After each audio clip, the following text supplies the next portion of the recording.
How to have more than one account on Poppo Life. Hi everyone, this is Max. I hope you are doing great, so let's start without wasting time. First of all, open up Poppo Life. Now at the bottom right corner, click on your user. Now tap on settings. Now tap on logout. Now create a new account. So after creating a new account, at the bottom right corner, click on user again. Now go to authentication. But on this account, use another person's face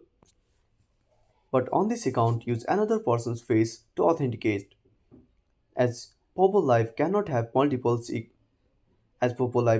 multiple accounts on the same user, so you must use another person's for face authentication.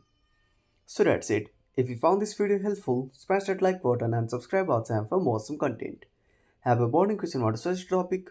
Drop down a comment below. This is Max signing off until next time.